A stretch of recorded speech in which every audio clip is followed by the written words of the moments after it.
Estuvimos la semana pasada con la ministra Adelita Rabanales en la asamblea de la Asociación de Altas Cortes Administrativas. Esta asociación reúne unos pocos países americanos, muchos países europeos, varios africanos y varios también de Asia. Y en esa asamblea en que se trató el tema del funcionamiento jurisdiccional durante el tiempo del COVID, se ratificó el acuerdo de que la próxima asamblea de esa asociación va a ser en Chile el año 2025. Ello para nosotros es muy importante, es la primera vez que un país sudamericano va a ser sede, y la propuesta que nosotros hicimos de temática para esa asamblea va a ser la discusión de el papel del Estado como parte en procesos jurisdiccionales. El tema del sicariato, del punto de vista penal, ¿no es cierto?, tiene tres variantes o tres aspectos que es bueno considerar. Primero, que muchas veces esto permite establecer autores del delito que no son solamente autores materiales, sino autores intelectuales, aquellos que encargan el delito.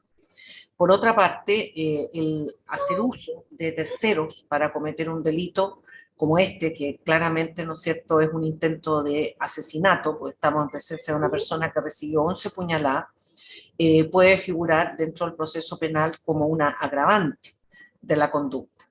Y en tercer lugar, que evidentemente desde el punto de vista de la política criminal, estas situaciones es bueno revisarlas porque significa de alguna manera, y esto es una terrible desgracia, ¿no es cierto?, que empiece a haber una especie de industria delictiva donde personas, ¿no es cierto?, ofrecen servicios delictivos de esta manera. Incluso se ha llegado a hablar hasta cuánto cobran este tipo de personas por cometer delitos, lo cual implica una diferencia desde el punto de vista de el universo, ¿no es cierto?, delictual y la forma en que éste se está comportando, un tema evidentemente de políticas públicas.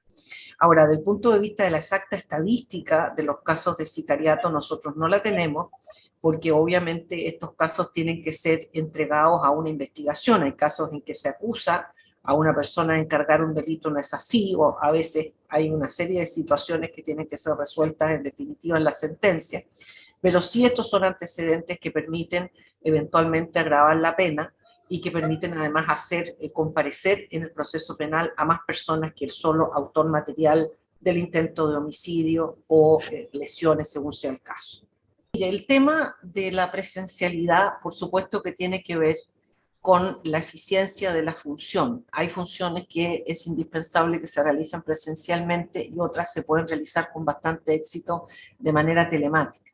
En el caso del Poder Judicial hay varios elementos que mencionarles. Primero, se dictó una ley efectivamente para permitir el trabajo telemático respecto de las audiencias judiciales. En consecuencia hay una normativa, esa ley tuvo su vigencia y tiene una serie de normas transitorias que permiten seguir operando telemáticamente, porque no nos olvidemos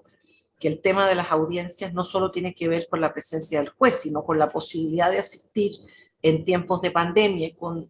una serie de restricciones de aforo, tanto a abogados como a las partes, testigos, etcétera, y participar en un proceso que muchas veces esto puede ser un tema complejo, sobre todo en espacios reducidos por asuntos de aforo.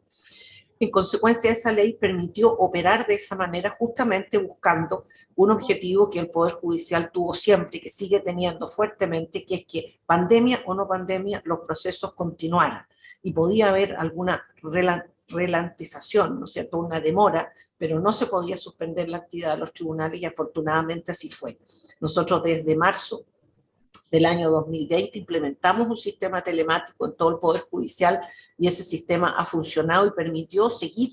administrando justicia pese a la problemática gigantesca que el tema de la pandemia significó, restricciones, limitaciones y todo lo que ustedes conocen. Entonces, en primer término, hay una ley que permite esa operación telemática. En segundo lugar, hay una serie de normativas internas y actas en que nosotros como Poder Judicial hemos regulado el tema de la asistencia o no de funcionarios, jueces, etcétera, a los tribunales, evitando entonces las problemáticas de aforo y tratando de favorecer en la máxima medida posible la eficiencia de las audiencias, porque muchas veces son solicitadas telemáticamente por las partes y los abogados, no es solo el interés del tribunal.